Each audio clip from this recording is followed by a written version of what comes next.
Simulan na natin ang balitaan. Narito ang malalaki at makabuluhang balita ngayong araw.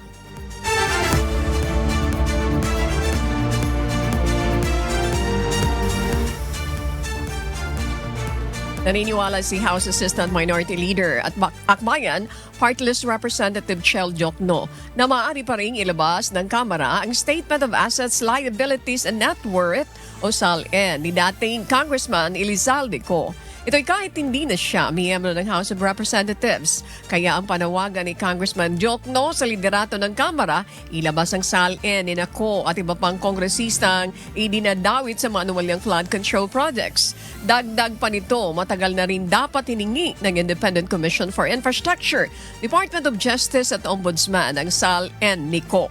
Sang-ayon din naman dito si Tingog Party List Representative Jude Asidre. Gayunpaman, hindi ito nakatitiyak kung masasakop pa rin ng polisiyang ipapasa ng Kamara kaugnay ng SALN disclosure ang mga hindi na kasalukuyang miyembro ng kapulungan ng Kongreso. Dapat may labas na dapat ang kanyang SALN. And I do hope that the government is already requesting this. Dapat matagal na nilang hinihingi rin yan sa ating House leadership. Ngayon, ang next step doon, so baseline yun.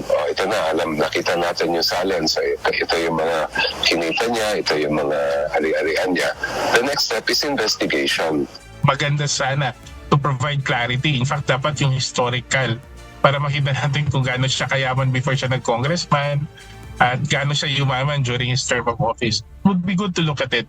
But then again, we as a deliberative body, as I mentioned earlier, all the rules will have to be passed not simply by a few people but have to be approved by the plenary. Hataw Balita ngayon. Kailangan ng Independent Commission for Infrastructure o ICI ng whistleblower. Ayon kay ICI Chairperson Retired Justice Andres Reyes, para ito sa pangangalap ng karagdagang impormasyon at ebidensya upang higit na mapalakas ang mga kaso sa mga isinasangkot sa mga maanumalyang flood control projects. Dagdag ng ICI Chairperson, malaki ang maitutulong ng mga whistleblower upang mabuo ang koneksyon ng mga proponent o mambabatas sa iba pang kawani ng pamahalaan na posibleng sangkot sa issue. Kailangan namin mga nagsasalita, na nagsusumbong, nagtuturo. No? Kasi as I said the other day, these are criminal minds. Mga mastermind to eh. These are plan already na hindi sila makukulit. No, so may walang record, walang usapan. So at that point, I appeal to those people who have knowledge to come out and support us. Hataw Balita ngayon. Tinitingnan ngayon ng Bureau of Internal Revenue, BIR, kung nagbayad ba ng tamang buwis sa mga personalidad na sangkot sa flood control projects. Ayon kay Commissioner Romeo Lumagid Jr., lahat ng sangkot sa manumalyang proyekto tulad ng pinangalanan sa pagdinig sa Senado ay iniimbestigahan na nila. Ngunit nilinaw ng BIR na hanggang sa issue ng tax evasion o hindi pagbabayad ng buwis lamang ang saklaw ng kanilang investigasyon. Kahapon, nagsampa na ng reklamong tax evasion ang BIR sa Department of Justice laban kina dating Department of Public Works and Highways Henry Alcantara, Bryce Hernandez at JP Mendoza. Umaabot sa 1.6 billion pesos ang kanilang tax liabilities o hindi nabayarang buwis sa pamahalaan mula 2022 hanggang 2024. Hataw Balita ngayon. Hiningi ng Bureau of Internal Revenue o BIR sa Commission on Elections o COMELEC ang Statement of Contributions and Expenditures o SOSE ng mga kandidato noong nakaraang halalan. Layo nitong malaman kung nagbayad din ba ng buwis sa gobyerno ang mga tumakbo kaugnay ng mga donasyon na kanilang natanggap na hindi nagastos. Sa ilalim ng batas, ituturing na income o kita ang hindi nagastos na campaign donation. Ayon sa COMELEC, ibinibigay nila ang SOSE para magamit bilang ebidensya sa investigasyon. Maging ang Ombudsman ay nanghihingi na rin sa kanila ng SOSE. Gusto lang natin din masigurado na lahat ng mga donations ay properly accounted for at lahat ng mga expenses properly accounted for at kung may kinakailangang buwis na binayaran sila, dapat nabayaran ito. Hataw Balita ngayon. Nagsasagawa na ng pagsisiyasat ang Land Transportation Office o LTO sa mga luxury vehicle ng 15 construction company na mayroong pinakamalalaking mga kontrata sa flood control projects.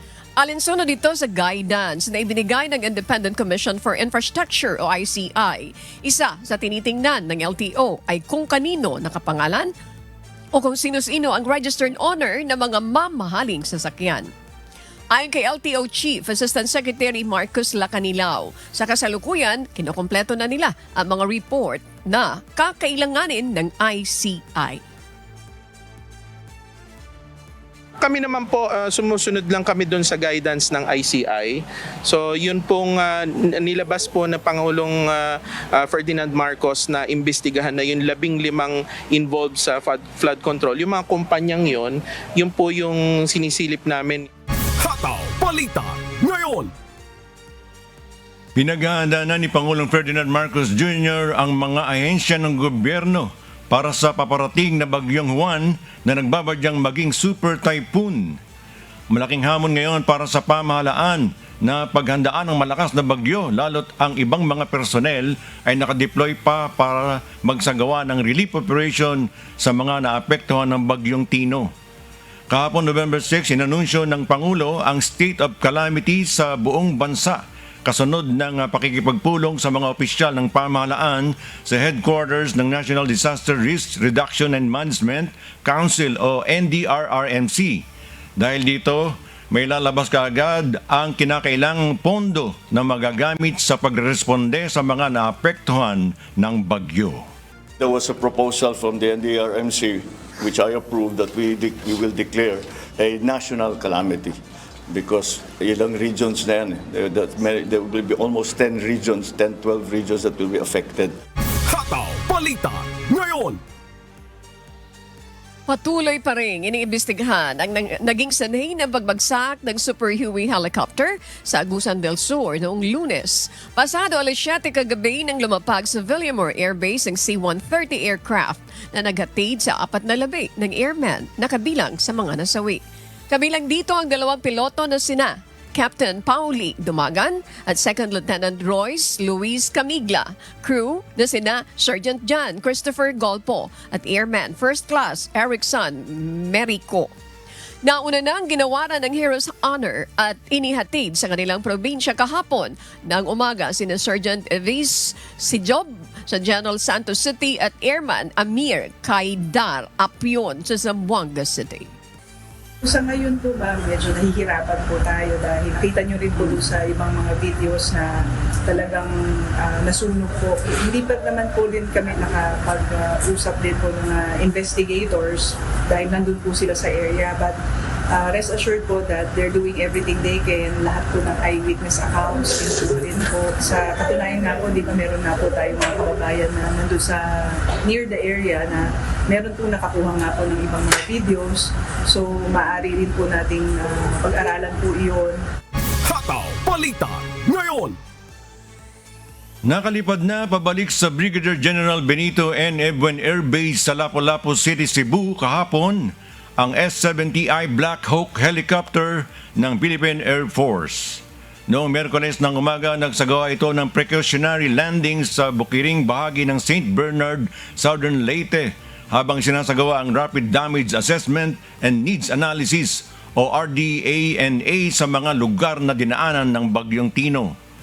Nakaranas ang helicopter ng pabago-bagong temperature reading kaya nagdesisyon ng piloto na mag-precautionary landing para sa kaligtasan ng mga sakay. Ligtas at walang nasaktan sa mga sakay ng Black Hawk. Agad namang sinailalim sa masusing inspeksyon at pagsusuri ang nasabing eroplano. Hataw Balita ngayon. Sa pagpapatuloy ng Hataw Balita ngayon pa lang, nagsasagawa ng Pre-Disaster Risk Assessment ang lalawigan ng Cagayan. Kaugnay ng posibleng epekto ng naasang super typhoon na papasok sa bansa na tatawaging U1. Batay sa forecasts ng Philippine Atmospheric, Geophysical and Astronomical Services Administration o PAGASA, inaasahang daraanan ng bagyo ang Central at Northern Luzon. Ayon sa head ng Cagayan Provincial Disaster Risk Reduction and Management Office o PDRRMO na si Ruwili Rapsing, i-activate nila ang 8 incident management team para magbantay at magulat ng sitwasyon sa mga dadaanan ng bagyo. Kapag itinaasan niya ang red alert status sa lalawigan, magsasagawa sila ng forced evacuation. Kabilang sa mga binabantayan ng Cagayan ang mga bahaing lugar malapit sa Cagayan River. Noong nakaraang Setyembre, dinaanan din ng Super Typhoon Nando ang lalawigan ng Cagayan kung saan nag-iwan din ito ng matinding pinsala. The provincial governor has directed us to call for a pre-disaster risk assessment today, and we will be discussing on the pre-deployments and pre-positioning of the relief items. As early as now, nagpapaabiso na tayo sa lahat ng mga local chief executives natin and local MDRMO on the preparedness measures that they have to do. Hataw Balita ngayon. Pinahintilutan na ng Department of Agriculture o DA ang importation ng ilang high-value commodities. Kasunod dito ng idineklarang state of national calamity at ng inaasahang pagpasok ng panibagong malakas na bagyo. Batay sa initial assessment ng Department of Agriculture sa Western at Eastern Visayas, umabot sa 13.26 million pesos ang naitalang pinsala sa agrikultura. Ilan sa nasira ang mga tanim na palay, mais, high-value crops, gayon din ang ilang livestock, poultry at pasilidad pang-agrikultura. Tinatayang nasa 742 magsasaka ang apektado na may production loss na 613 metric tons sa mahigit na 550 hektaryang sakahan. Ayon kay Agriculture Secretary Francisco Chu Laurel Jr., bihira umanong tumama ang mga bagyo sa mga sugarcane growing areas ng bansa, partikular na sa Negros. As of the moment, nag-allow na tayo ng importation of carrots. May dumating ng carrots since last week. For October, if I remember correctly, 1,600 tons ang pumasok na carrots. May konting broccoli rin papasok. Red onion, white onion, tuloy-tuloy ngayon ang importation dahil nga wala naman tayong local production. Sa isda naman, nagpa-import ako ng 55,000 tons ng galunggong until mid-January next year. Tapos there's another certificate of necessity na 22,000 tons for other types of fishes like mga puset, mga sardinas, mga isda na not produced or harvested from the Philippine waters. Hataw Balita ngayon. Alyan. Nagsagawa ng noise barrage ang mga preso sa loob ng Malamon City Jail kahapon. Kita sa video ng uploader na si Geraldine ang mga nagsisigaw ang preso sa rooftop ng Malamon City Jail. Kita na rin ang iba pang preso na may inihahagis na mga kagamitan. Mariin naman ang sigaw. Maririnig din naman ang sigaw nila na ibaba si Warden. Noong 2023, nagsagawa na rin ng noise barrage ang mga preso sa Malamon City Jail dahil sa umano'y hindi maayos na pamamalakad ng Warden.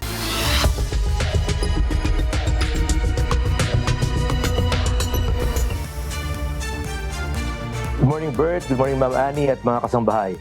Isinusulong ng isang government advisory group sa New Zealand ang pag-ban sa homelessness sa bansa, partikular na sa Central Business District o CBD ng Auckland. Ngunit may mga nagpahayag ng hindi pagsang-ayon sa naturang panukala. Ito ang humahataw na balita ni Early Briones. Kinumpirma ni Justice Minister Paul Goldsmith ang panukalang ban on homelessness, kasama na ang planong pag-issue ng move-on order. Kabilang ito sa mga rekomendasyong ipinadala ng Ministerial Advisory Group for Victims of Retail Crime na pinangungunahan ni Sunny Kaushal. Ngunit nilinaw ni Goldsmith na hindi pa napag-uusapan sa gabinete ang naturang panukala. Ang move on order ay isang patakaran na magbibigay ng kapangyarihan sa mga pulis na paalisin ng isang tao na sangkot sa antisocial na gawain o nakakaistorbo sa publiko.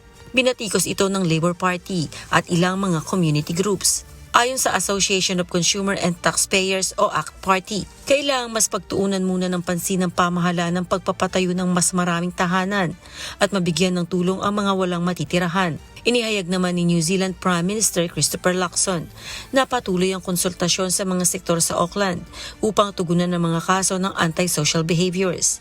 Binigyang diin din ni Luxon na kailangang pag-isipan ng mabuti ang move-on orders at kailangang matiyak na mabibigyan ng kaukulang suporta ang mga maaapektuhang mamamayan.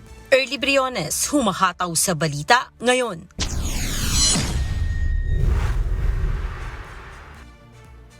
Inanunsyo ng British military ang pagdating ng unang Ajax vehicles matapos ang halos isang dekadang pagkaantala. Inaasahang makukumpleto ang kabuuang 589 units bago matapos ang 2030 at makakatulong sa paglikha ng higit sa 4,000 na trabaho sa UK. May humahataw na balita si James Hilario. Matapos ang halos isang dekadang paghihintay, inanunsyo ng militar ng Britanya ang pagdating ng unang 50 unit ng Ajax Armored Vehicles. Aminado si Luke Pollard, Junior Defense Minister ng UK, na maraming dapat pag-aralan mula sa proyekto na matagal nang naantala. Noong 2020 at 2021, nagkaroon ng malalaking problema ang Ajax. Masyadong maingay at malakas ang panginginig, kaya't nagkasakit sa pandinig ang ilang sundalo at naantala ang paggamit nito. Ayon sa militar, naayos ng mga isyong iyon at ligtas na ngayong gamitin ang mga sasakyan. Ang Ajax ay isang armed reconnaissance vehicle na dinisenyo para magmanman mula 5 milya ang layo gamit ang mga kamera at sensors nang hindi kailangang lumabas ang mga sakay nito. Samantala, may mga nagtataka kung kailangan pa ba ang Ajax sa panahong mas epektibo at mas mura na ang mga drone sa labanan. Pero ayon sa mga sundalo, may limitasyon din ang mga drone. Maikli ang battery life at hindi maasahan kapag masama ang panahon. In-order ng Ministry of Defense ang kabuuang 589 Ajax vehicles at inaasahang makokompleto ang paghatid bago matapos ang 2030. James Hilario, humahataw sa balita ngayon.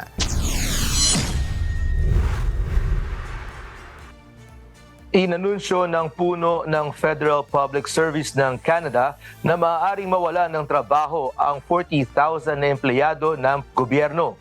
Ito ay matapos ibaba ni Prime Minister Mark Carney ang budget ng pamahalaan. Ito ang umahataw na balita ni Jenny Rico.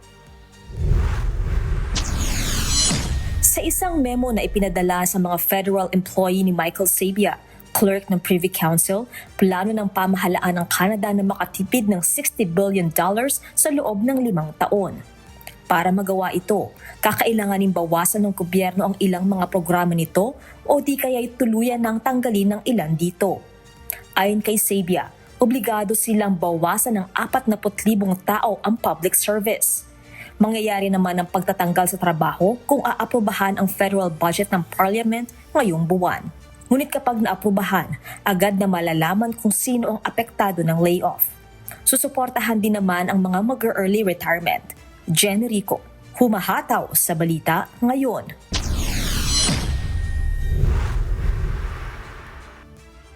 Humingi ng tawad at nag-alok ng refund ang Microsoft sa milyon-milyong Australian subscribers nito ng Microsoft 365 plans. Ito ay matapos idemanda ng Australian Consumer Watchdog dahil sa pagliligaw sa customers upang lumipat sa mas mahal na produkto. Ito ang humahataw na balita ni Danny Delieva. Sinampahan ng Australian Competition and Consumer Commission o ACCC ng kaso ang Microsoft Australia sa Federal Court. Ayon sa Australian Consumer Watchdog, gumamit ang kumpanya ng mapanlinlang na paraan upang mapilitang kumuha ng mas mahal na produkto ang 2.7 million Australian subscribers nito. Mula noong October 31, 2024, nagbabala ang Microsoft sa Australian subscribers ng 365 personal at family plan na kailangang tanggapin ang pagdaragdag ng Copilot sa kanilang subscription sa mas mataas na presyo kung hindi ay makakansela ang kanilang subscription. Isa itong mali o nakaliligaw na impormasyon dahil may itinatagong plano ang tech giant na maaaring piliin ng customers. Ito ang Microsoft 365 Personal or Family Classic plans kung saan pwedeng tanggihan ng subscribers ang pagdaragdag ng Copilot at walang pagtaas sa presyo. Pahayag ng mga customer, kailangan pa nilang magtungo sa subscription section, piliin ang cancel subscription bago makita ang classic plan option sa kasunod na screen. Mula $109 Australian, naging $159 Australian ang annual charge sa personal plan, samantalang ang family plan ay tumaas sa $179 mula sa dating $139 dahil sa artificial intelligence o AI integration. Samantala, umamin ang Microsoft na nagkamali sila sa ginawang available lamang ang classic option sa mga nagkansela ng subscription. Nagpadala ito ng email sa subscribers upang humingi ng dispensa at nag-alok ng subscription plan na mas mura at walang AI. Magbibigay rin ang kumpanya ng refund sa customers na sa kasalukuyang may Copilot sa kanilang subscription na ibig lumipat sa Classic. Sa kabila ng paghingi ng tawad ng Microsoft, hinihiling ng ACCC sa korte na patawan ito ng kaukulang penalties at consumer redress orders o mga hakbang upang itama ang pagkakamali. Ang pinakamataas na penalty sa ilalim ng consumer law ay 50 million Australian dollars o 30% ng adjusted turnover ng kumpanya sa loob ng breach period, anuman ang mas mataas. Danny De Lieva, humahataw sa balita ngayon.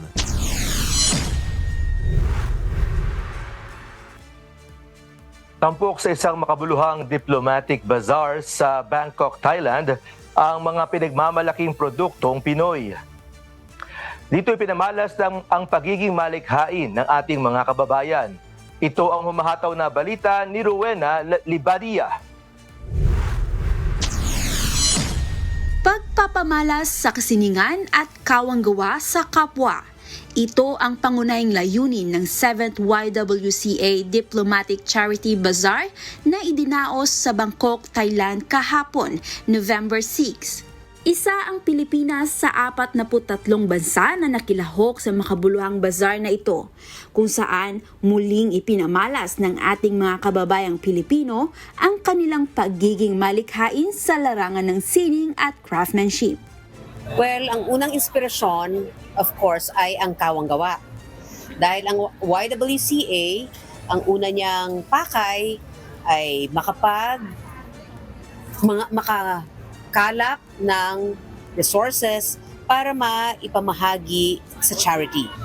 So, sa pamamagitan ng bazaar na ito, then nakakatulong tayo sa charity activities ng YWCA. But at the same time, nagkakaroon din tayo ng pagkakataon para ma-showcase ng Pilipinas ang mga produktong Pilipinang katulad dito. Ibinahagi naman ng isa sa mga Filipino entrepreneurs ang kanyang inspirasyon sa paggawa at pagtatampok ng kanyang mga produkto.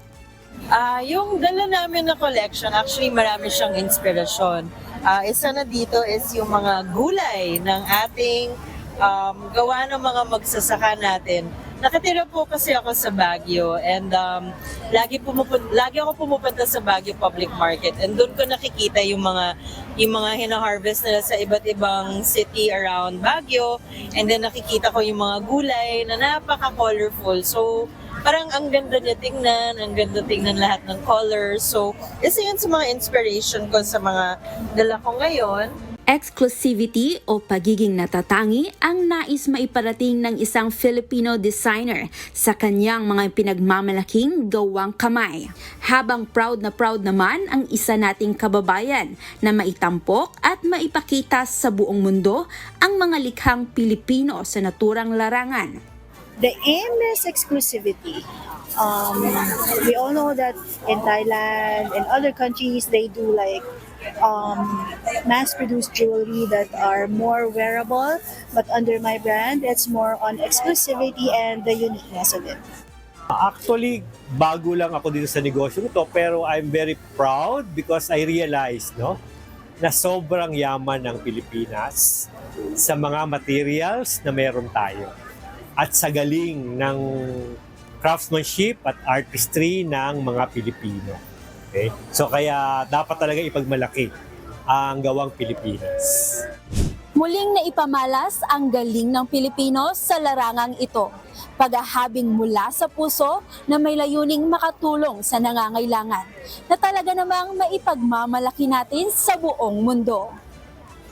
Rowena Libaja, humahataw sa balita ngayon.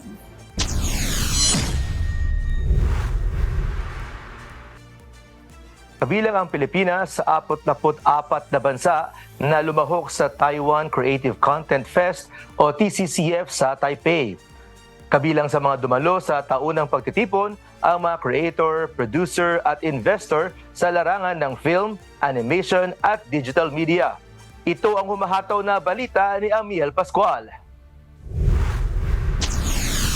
Mahigit 700 projects mula sa 44 na bansa kabilang ang Pilipinas ang tampok sa Annual Taiwan Creative Content Fest o TCCF na nagbukas itong Martes, November 6 sa Taipei Nangang Exhibition Center.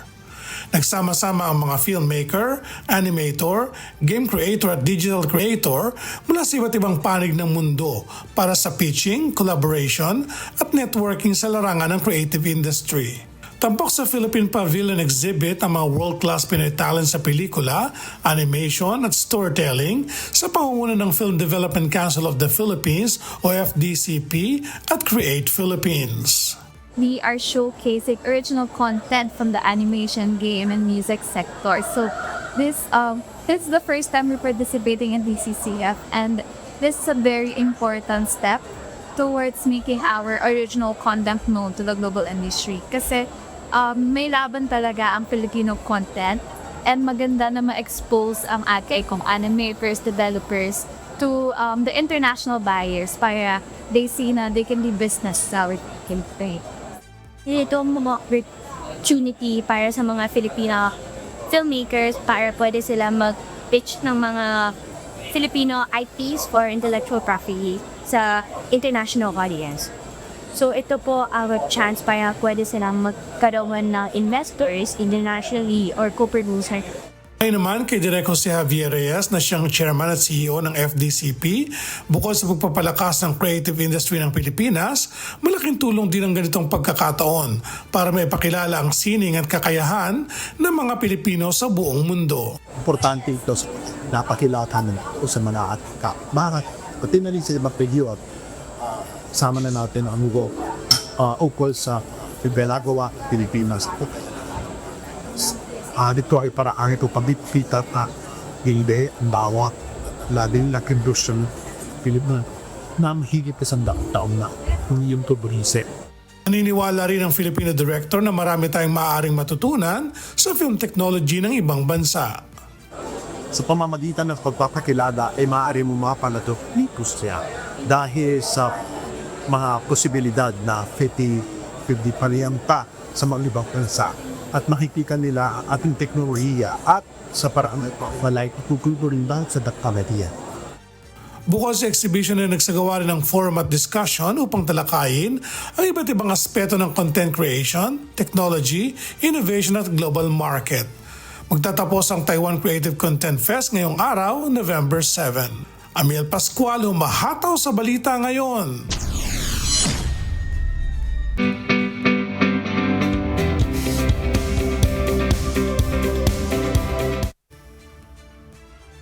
Magkakaroon ng leadership training workshop sa Spain para sa mga Filipino community leaders sa lugar. Samantala, magsasagawa naman ng Lingkod Bayan Weekend sa Philippine Consulate sa Barcelona sa November 22. Ito ang humahataw na balita ni Lynn Perez. What's up, kabayan? Iniimbitahan ng Filipino community leaders sa Spain para sa isasagawang leadership training workshop. Gaganapin ito sa November 8 alas 9 ng umaga sa MOA Institute sa Madrid. Sa mga interesadong dumalo, mag-register lamang sa pamamagitan ng pag-scan sa QR code na matatagpuan sa official Facebook page ng Philippine Embassy sa Spain sa facebook.com/PH in Spain. Samantala, maaari nang i-claim ang bagong batch ng available passports sa Philippine Embassy sa Brunei. Bukas ang pasuguan mula Lunes hanggang Biyernes, alas 8 ng umaga hanggang alas 5 ng hapon at huwag kalimutang dalhin ng inyong lumang passport at resibo. Maaari namang makita ang listahan ng available passports sa facebook.com/phnbrunei. Magsasagawa naman ng Lingkod Bayan Weekend ang Philippine Consulate General sa Barcelona, Spain sa November 22.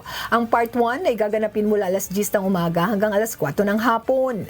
Ilan sa mga serbisyong ipagkakaloob sa ating mga kababayan ay ang civil registration, dual citizenship application, passport application at iba pa. Ang Part 2 naman ay mula alas 4 ng hapon hanggang alas 6:30 ng gabi.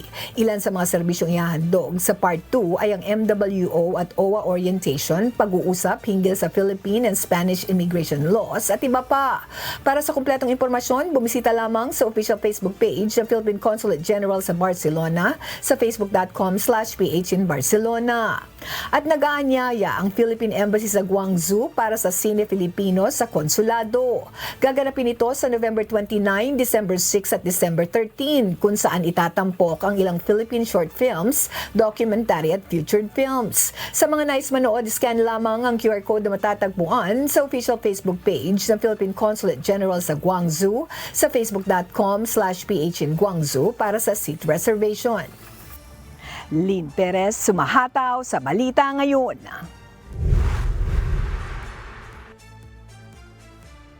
At yan po ang mga balita mula sa iba't ibang panig ng mundo.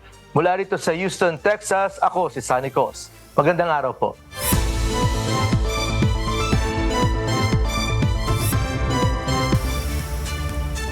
Isinailalim na sa state of calamity ang buong lalawigan ng Palawan dahil sa pinsala ng Bagyong Tino. Samantala, tuloy-tuloy ang kanilang pagsasaayos ng linya ng kuryente sa mga lugar na naapektuhan, lalo na ang mga island municipality. Si Andy Pagayona, humahataw! Unti-unti nang nagsisiuwian mga pamilyang inilikas sa Palawan matapos ang pananalasa ng Bagyong Tino. Kahapon, inaprubahan ng Sangguniang Panlalawigan ang hiling ng gobernador at PDRRMC na ideklara ang state of calamity. Palawan under a state of calamity. Any objections? Any comments? Any other manifestations? Chair hears none. Motion is approved. Sa ilalim nito, maaari na magamit ang 90 million pesos na pondo para sa rehabilitasyon at agarang tulong sa mga nasalanta. Ayon naman sa PDRRMO, mahigit sa 29,000 na pamilya ang apektado ng bagyo. Karamihan ay sa mga bayan ng El Nido, Corona Trojas. Patuloy namang inaayos ang Palawan Electric Cooperative ang mga linya ng kuryente, lalo na sa mga isla na nananatiling walang supply ng kuryente at komunikasyon gaya ng Agutaya, Cuyo, Magsaysay, El Nido, Quezon, Rojas, Nara, Dinapacan at San Vicente. Sa Puerto Princesa, tuloy-tuloy ang paglilinis ng mga kalsada ng CDRRMO at mga LGU upang madaanan ng mga bidahang lugar. Sa Barangay Concepcion, mahirap pa rin tawirin ang mga daan kaya suspendido ang pasok sa mga paaralan hanggang bukas. Tiniyak ng pamahalang panlalawigan na agad makatatanggap ng tulong ang mga apektadong pamilya. Andy Pagayona, humahataw sa Balita Ngayon.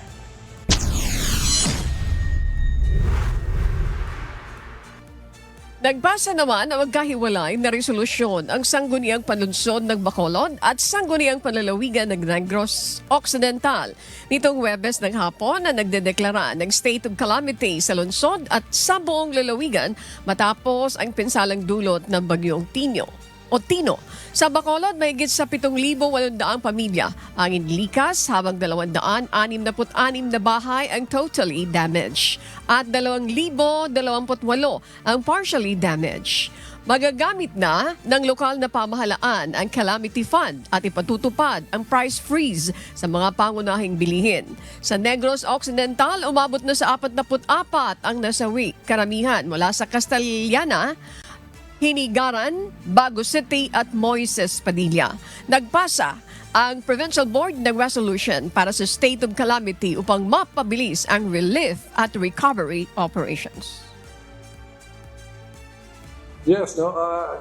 Especially yung food packs. The food packs, we all know we're always prepared, for in times of calamities like this, no. Now with this declaration, again, we can tap on the funds of the province. Hataw Balita ngayon. Nasira ang mga tulay at kalsada at na-isolate ang lungsod ng Canlaon sa Negros Oriental matapos ang pananalasa ng Bagyong Tino. Naputol din ang supply ng kuryente at komunikasyon habang patuloy ang pagsasagawa ng rescue at clearing operations ng mga otoridad matapos ang matinding hagupit ng bagyo. Si Alan Manansala, humahataw! Tuluyan ng na-isolate ang Canlaon City matapos mawasak ang mga tulay kabilang ang mga nasa National Highway. Sa videong kuha ni Reynan Larida makikita ang mga nakabarang mga bato at debris sa mga kalsada. Dahilan upang lumihis ang agos ng tubig patungo sa mga kabahayan at maging hindi madaanan ang mga access road.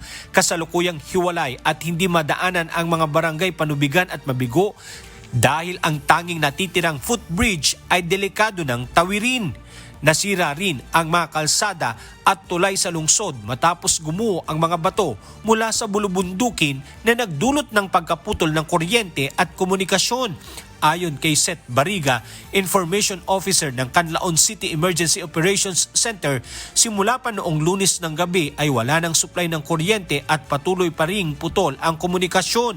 Matinding pagbaha ang tumama sa lungsod, nagpalubog sa maraming lugar at nag-iwan ng mga bato, punong nabuwal, poste at iba pang debris. Daan-daang residente ang inilikas bago pa man tumama ang bagyo bandang kalagitnaan ng umaga noong Martes.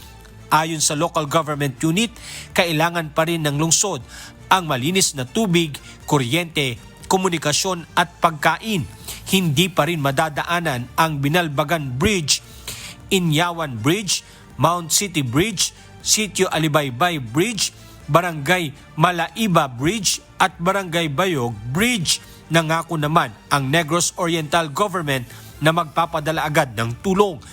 2 team mula sa PDRRMO ang ipinadala sa lungsod para sa assessment at clearing operations. Sa kabila ng tuloy-tuloy na ulan, wala pa rin naitalang lahar flow mula sa Mount Canlaon.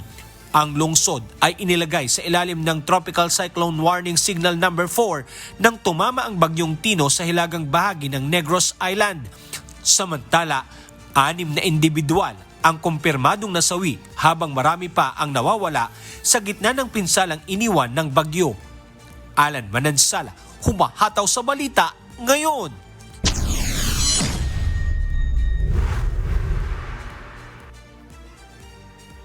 Ayun, medyo kailangan tayo maghanda dahil dito sa malakas na bagyo paparating. Kaya kahapon nakausap ko ng ibang mga kapatid dyan sa Tanay na maghanda, mag-ready tayo. Dahil malakas ito, sabi nila baka matindi ng hagupit ito. Ay maganda na tayo nakahanda, lalo na yung sa ating mga lokal. Meron tayong mga relief goods na ready para kung sakaling meron tayong mga kababayan na mga ilangan, meron tayong maibibigay na tulong. Ganon din Ani, dito sa Sitio Malibay, magkakaroon tayo ng medical mission sa darating na linggo. Maabot natin yung ating mga kapwa-tao dyan. Dito na may hirap na nangailangan ng tulong. Siyempre, pangunahin na yung ating mga kapatid na naroon sa Sitio Malibay. Ano na ito Quezon Ang bigyan ng daan na, naririnig ba ako ni Bert, Tata Bert? Parang hindi yata ako naririnig. Okay. Yes, dinig kita, Ang Ani. gusto ko rin na panawagan, Tata Bert, ay ang tungkol naman doon sa pangkalahatang panawagan ng ating pamahalaan. Kung may mga panawagan sila, mga babala, dapat yung ating mga kababayan ay hindi sila maging matigas ang ulo. I-follow nila yung mga instruction from the government. Like, for example, di ba, binabanggit kasi nung gobernador doon sa Cebu na yung mga ibang mga nasawi doon, kahit na sinabihan sila na mag-evacuate, ay nanatili sila doon sa kanilang bahay. So, doon po nangyari yung trahedya. Kaya, again, dito po sa babala ng ating ng pag-asa na super typhoon, malakas talaga ito, Tata Bert. Malakas itong bagyo na ito, kaya doon sa ating mga kababayan. At this point, mayroon pa kayong panahon. Today is Friday. Sabi nila, Sunday ang pasok. Mayroon pa kayong ilang araw na nalalabi para doon sa preparation ninyo po. Hindi na kailangan siguro, kung kayo po ay nandun sa mga danger zone, abay mag-inot-inot na po kayo na mag-evacuate doon sa mga kamag-anak ninyo kung wala pa naman itinatalaga ang pamahalaan. Pero doon naman sa pamahalaan, kailangan mag-double time kayo. Kung wala pa kayo itinatalagang mga pwedeng pansamantalang matigilan, evacuation ng mga kababayan natin, abay gumawa din kayo ng pamamaraan, ha? Doon sa panig ng mga kababayan natin na kaya naman nila, even without the help of the government. Yun po ang ating babala para makaiwas doon sa mga trahedya, sa mga pinsala, Tata Bert. Yes, Ani, tama ka dyan. Mahalaga na maingatan natin yung ating buhay. Dahil yung mga material, maaaring mawala. Pero maibabalik naman yun, awa tulong ng Diyos eh. Karanasan sa mga kasaysayang ating nakita, maaaring mawala ang bahay o anumang ari-arian, pero ang maganda maingatan natin ang ating buhay ay meron pang tsansa, medyos naman na maaaring maibalik yung ating mga pangangailangan. Ayon, Ani. Okay, maraming salamat. Tata Bert. And this time, sino naman yung isa shoutout mo? Shoutout! Nga kagabi nga, nagpe-prepare kami dahil nga dun sa sinabi ko kanina papalapit na gawain dyan sa Sitio Malibay, yung ating medical mission. Magdadala tayo dyan ng mga doktor, ng mga dentista, at syempre ng mga pang-pre-store din para sa ating mga kababayan. Shoutout sa mga nakasama ko kagabi. Si Sis Beth and Brad Ronald Mamiano, si Brad Edu, si Brad Ramil, si Brad Charlie, ganun din sa mga kasama. Sis Evelyn, Sis Pres, Sis Minerva, Sis Weng, Sis Princess, Sis Nori. Sa aming sa aming PS si Brad Daddy Roque. Shoutout na rin kay Brad Mark and Sis Marge Arsenal. At siyempre, binabati ko ang aking mahal na asawa, si Tess, at ang aking mga anak, Nico, Aileen, Shans, and Ando, at sa aking apo, si Anna and John. Ani? Salamat sa iyo, Tata Bert. And of course, diyan sa studio, nariyan si Rap Pelayo. Maraming salamat. Si Jen at saka Belinda, Jen Javier. And of course, mga kasambahay nariyan si Rodrigo, kasama si Igat. Thank you very much. Kasama si Justin and of course si Ian. Kasama syempre si Aljan at saka si Carl. Dito naman, kasama natin dito si Diosa Ibanez, kasama si Alex Montesa with Bernie. And of course, si Paraon with Aljan Lozano. Maraming salamat po sa lahat ng mga nanonood at nakikinig sa atin sa iba't ibang panig ng mundo. Slim Perez, maraming salamat. And kay Adet, syempre. Adet, maraming salamat sa iyo at sa lahat.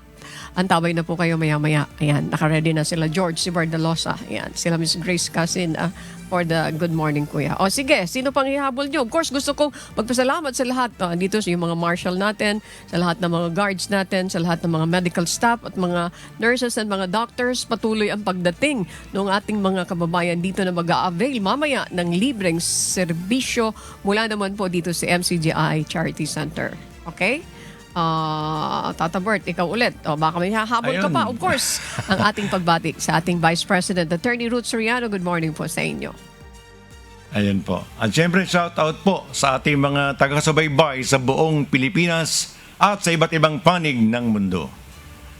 Shout out din sa mga tagapakinig ng Hataw Balita ngayon sa Radyo La Verdad 1350.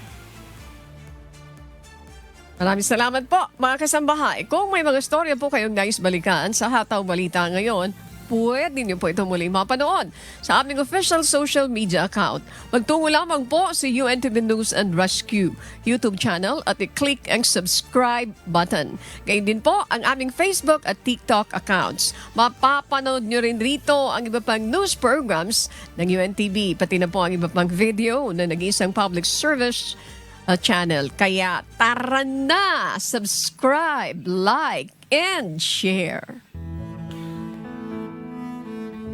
At sa aming ibabahaging mga salita ng Diyos na ating sandigan mula sa Kawikaan, Kapitulo 22, versikulo 10, itaboy mo ang manglilibak at ang pagtatalo ay maalis. Oo, ang pagkakaalit at pagduwahagi ay matitigil.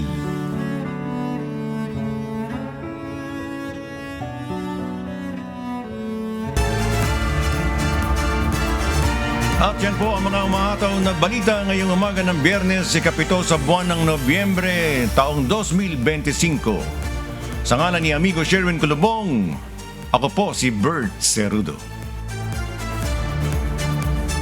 Maraming salamat. Sa ngalan po ng lahat ng bumubuo ng UNTV, News and Rescue, UNTV, Radyo, La Verdad 1350, at ng ating mga correspondent mula sa Pilipinas at sa iba't ibang panig ng mundo.